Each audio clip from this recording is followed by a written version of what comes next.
오늘은 겉으로는 평온해 보였던 국제 결혼을 한 가정에 드리워진 그림자, 그리고 그 그림자 뒤에 숨겨진 안타까운 진실에 대한 이야기를 전해드리려 합니다.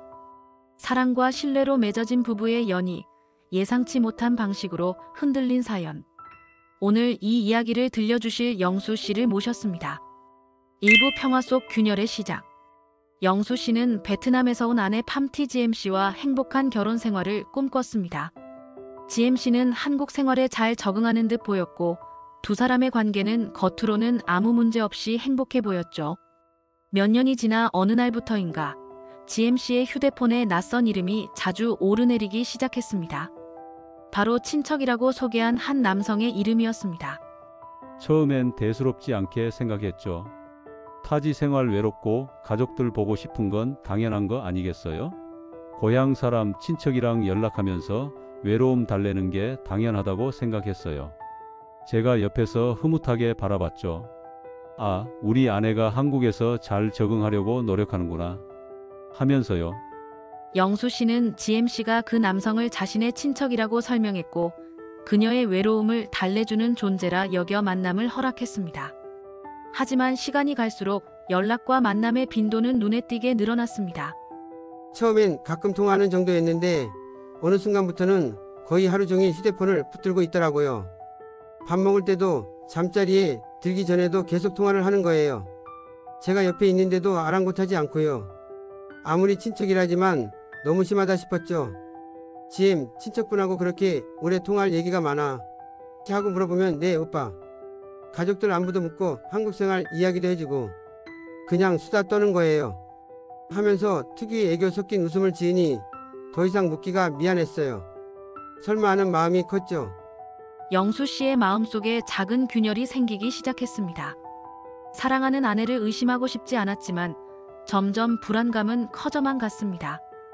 이부 식탁 위의 문화 충돌, 그리고 멀어진 마음. 이상한 점은 비단 전화 통화뿐만이 아니었습니다. GM씨는 한국 음식을 거의 먹지 않았습니다. 결혼 초에는 오빠가 해주는 건 다 맛있어요 라며 칭찬했던 그녀였는데 시간이 갈수록 한국 음식에 손을 대지 않았죠. 제가 식당 주방장 출신이라 나름 요리 솜씨가 좋다고 자부했어요. 한국에 적응하려면 한국 음식도 익숙해져야 한다고 생각해서 된장찌개, 김치찌개, 불고기 같은 걸 자주 해줬죠. 처음엔 맛있다고 잘 먹는 척했어요. 그런데 어느 순간부터는 밥상에 제가 차려준 한식은 거의 손도 대지 않고 자기 혼자 베트남 인스턴트 국수나 간편식 같은 걸 먹더라고요. GM 한국에 왔으면 한국 음식도 먹어봐야 몸에 좋을 텐데 내가 맛있게 해줄게 하고 권하면 오빠 젖속이 안 좋아요. 베트남 음식이 더 편해요 하면서 계속 거부했어요. 처음엔 그럴 수도 있지 생각했지만 매일같이 이어지니 서운한 마음이 들었죠. 내 정성을 무시하는 건가 하는 생각도 들었고요. 집에서 베트남 음식 냄새가 진동할 때도 많았고요. 어쩌다 한국 음식을 차려줘도 맛보려는 노력조차 하지 않는 모습에 저에 대한 마음이 식은 건 아닌가 하는 불안감이 커져만 갔습니다. 식탁은 부부의 소통 공간입니다. 하지만 GM씨의 한국 음식 거부는 영수 씨와의 심리적 거리를 더욱 벌려놓았습니다. 영수 씨는 아내가 한국 생활에 적응하지 못하는 것이라 애써 위안했지만 내심 걱정은 더 깊어졌습니다. 3부 반복되는 가족의 아픔, 끝없는 송금 요구. 결혼 후 얼마 되지 않아 GM씨는 영수 씨에게 돈을 요구하기 시작했습니다. 처음에는 그 이유가 본국 가족의 아픔이었습니다. 어느 날 GM씨가 울먹이면서 자기 부모님이 많이 편찮으시다고 급하게 치료비가 필요하다고 하는 거예요. 제가 너무 놀라서 어떡하냐고 물으니 오빠 제가 잠시 베트남에 다녀와야 할 것 같아요. 그리고 치료비도 좀 도와주실 수 있나요? 하고 간곡하게 부탁하는데 제가 사랑하는 아내의 부모님인데 어찌 모른 척할 수 있겠어요. 바로 비행기 표를 끊어주고 치료비 명목으로 돈도 보내줬죠. 베트남에 도착해서는 고맙다고 연락이 왔어요. 오빠 덕분에 엄마가 많이 좋아지셨어요. 정말 고마워요. 곧 돌아갈게요. 하길래 안심했죠. 그런데 예상과 달리 귀국은 계속 미뤄지는 거예요. 처음엔 부모님, 그 다음엔 이모부, 삼촌 아프다는 가족들이 끝도 없이 생겨났습니다. 매번 아프다는 이유로 급하게 돈이 필요하다는 말과 함께 송금을 요구하더라고요. 처음엔 50만 원, 100만 원 소액으로 시작했던 송금은 어느새 수백만 원, 수천만 원에 이르렀습니다. 저는 내가 아내 가족을 책임지는 가장이다 하는 마음으로 열심히 돈을 벌어 보냈죠. 의심은 들었지만 설마 아내가 나를 속이겠어? 가족이 정말 아픈 거겠지? 하면서 애써 믿으려고 했습니다. 영수 씨의 지갑은 점점 가벼워졌지만 지엠 씨의 귀국은 미뤄지고 가족들의 아픔은 끝없이 이어졌습니다. 영수 씨의 마음속에는 의심과 불안감이 걷잡을 수 없이 커져만 갔습니다. 사부 가려진 진실, 돌연한 가출. 영수 씨의 마음속에 불안감이 싹트기 시작할 무렵 충격적인 일이 벌어졌습니다. 어느 날 갑자기 지엠 씨가 집을 나간 것입니다. 아무런 예고도 설명도 없이 감쪽같이 사라져버린 아내. 영수 씨는 당황스러움과 함께 배신감에 휩싸였습니다. 그날 아침에도 평소처럼 인사를 나누고 출근했어요. 퇴근해서 집에 왔는데 불이 꺼져 있고 이상하게 조용한 거예요. 어디 나갔나 하고 기다렸는데 밤늦도록 오지 않더라고요. 전화도 받지 않고 심장이 쿵 내려앉는 것 같았죠. 며칠을 그렇게 기다렸어요. 경찰에 실종 신고도 하고 아내의 지인들한테도 수소문했고요. 제발 아무 일 없기만을 바랐죠. 며칠 후 영수 씨에게 지엠 씨로부터 믿을 수 없는 연락이 도착했습니다. 바로 이혼 요구였습니다. 손이 벌벌 떨렸어요. 이혼이라니 꿈에도 생각 못했죠. 그동안 무슨 일이 있었던 건지 왜 갑자기 이러는 건지 아무것도 알 수가 없으니 미치겠더라고요. 너무나 사랑했던 아내가 갑자기 돌변해서 이혼을 요구하는데 제 머릿속은 온통 물음표 투성이었죠. 대체 내가 뭘 잘못했을까? 무슨 일이 있었던 걸까? 별의별 생각이 다 들었어요. 평생을 함께할 반려자라 믿었던 아내의 갑작스러운 이혼 요구는 영수 씨에게 날벼락 같았습니다. 영수 씨는 이해할 수 없었고 지엠 씨의 행동 뒤에 무언가 숨겨진 이유가 있을 것이라는 강한 직감이 들었습니다. 결국 영수 씨는 변호사를 찾아갔고 그곳에서 충격적인 진실을 마주하게 됩니다. 변호사님께서 이것저것 물어보시는데 그 친척 이야기가 나왔어요. 변호사님이 혹시 그 친척이라는 사람이 남자였냐고 묻는데 그때 온몸에 소름이 돋더라고요. 설마 하는 마음이 있었지만 막상 현실로 다가오니 믿을 수가 없었습니다. 아내가 친척이라고 소개했던 그 남성이 사실은 결혼 전부터 교제하던 남자친구였다는 것을 알게 되었을 때 저는 망연자실할 수밖에 없었습니다. 제가 철석같이 믿었던 아내가 그리고 그녀가 이야기했던 외로움이라는 이유가 모두 거짓이었음을 깨닫는 순간이었죠. 제 인생이 송두리째 부정당하는 기분이었어요. 오부 국적 취득을 노린 계획적인 접근. 이러한 사례는 비단 영수 씨만의 이야기가 아닙니다.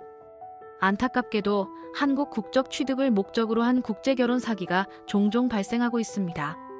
특히 외국인 배우자가 한국 국적을 취득한 후 과거에 교제하던 본국 남자친구와 재혼하여 그 남자친구 역시 한국 국적을 취득하게 하려는 목적으로 위장 결혼과 이혼을 감행하는 경우가 있습니다.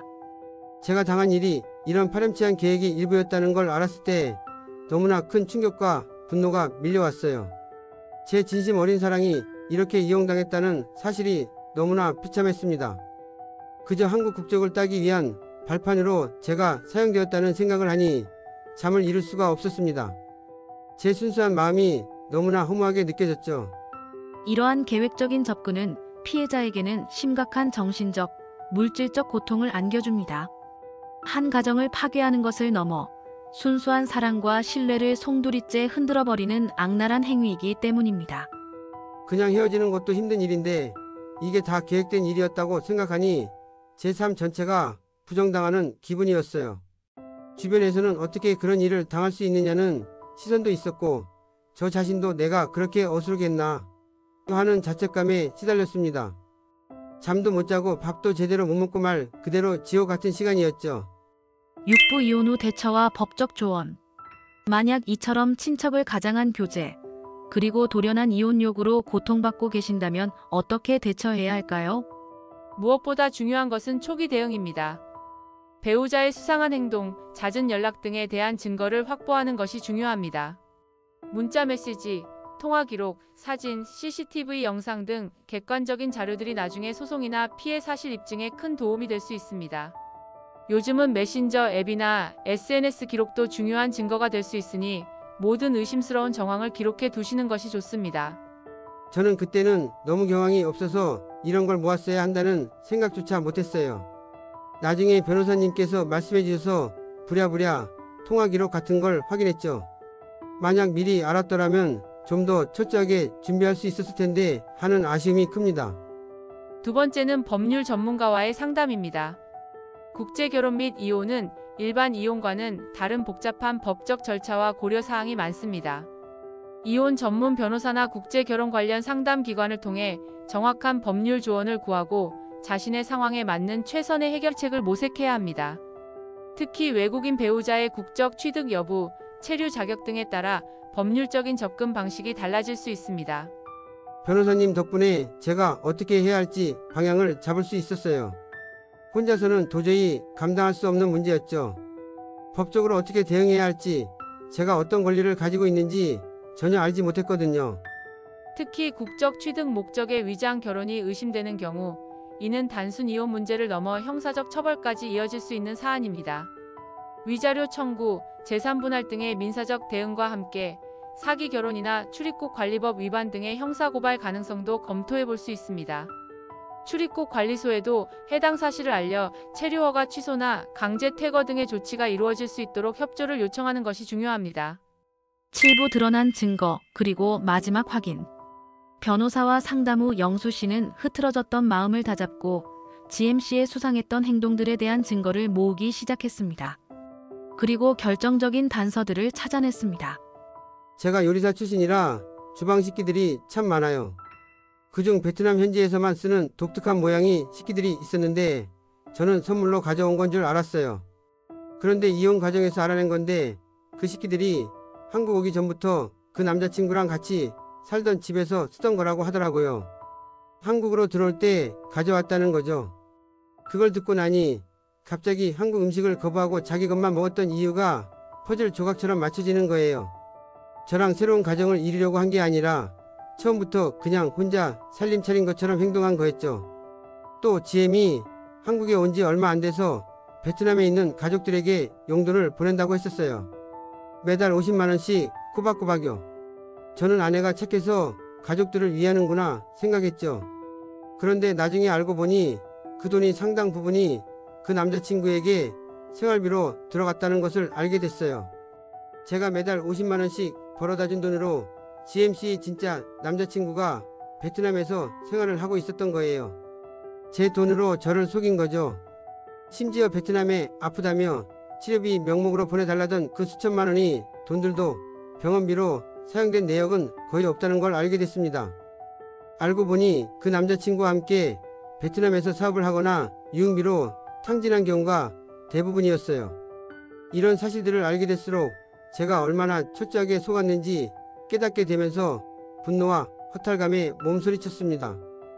탈부 예방과 경각심. 이러한 안타까운 피해를 막기 위해서는 무엇보다 예방이 중요합니다. 국제결혼을 생각하고 계시다면 상대방에 대한 철저한 정보 확인과 충분한 기간 동안의 만남이 필수적입니다. 저처럼 뒤늦게 후회하는 일이 없으셨으면 좋겠습니다. 사랑의 눈이 멀어 상대방을 맹목적으로 믿는 것은 너무나 위험한 일입니다. 결혼은 신중해야 합니다. 특히 국제결혼은 문화와 배경이 다르기 때문에 더욱더 그렇습니다. 저는 GM의 외로움을 너무 쉽게 믿어버린 것 같아요. 너무 착한 마음에 혹은 너무 사랑해서 쉽게 의심하지 못했던 게 저희 가장 큰 실수였죠. 상대방이 한국 생활에 적응하려는 노력을 정말 하는지, 예를 들어 한국 음식을 배우려 하거나 한국어를 열심히 배우려 하는지 등 작은 부분에서도 진심을 엿볼 수 있을 거예요. 그리고 금전적인 부분에 대해서도 더욱 신중해야 합니다.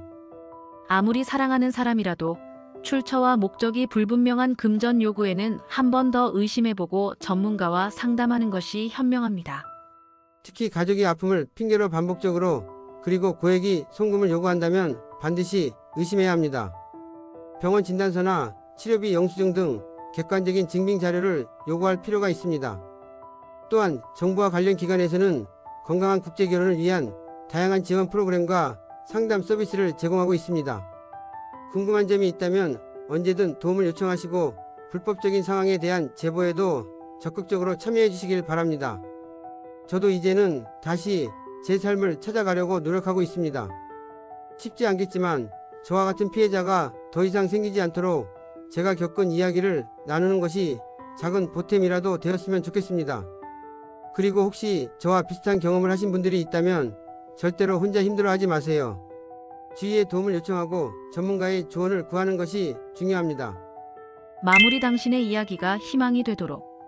사랑이라는 이름 뒤에 숨겨진 진실은 때로 우리에게 깊은 상처를 남깁니다. 하지만 그 상처를 통해 우리는 더욱 현명해지고 더 나은 미래를 위한 지혜를 얻을 수 있습니다. 오늘 사연의 주인공 영수 씨가 겪은 아픔이 다른 분들에게는 경고이자 예방의 메시지가 되기를 바랍니다. 이야기 속 인생극장 앞으로도 우리 주변의 다양한 이야기들을 통해 삶의 지혜와 희망을 전해드릴 것입니다. 여러분의 소중한 경험이 다른 이들에게는 큰 위로와 용기가 될 수 있습니다. 언제든 여러분의 이야기를 저희에게 들려주세요.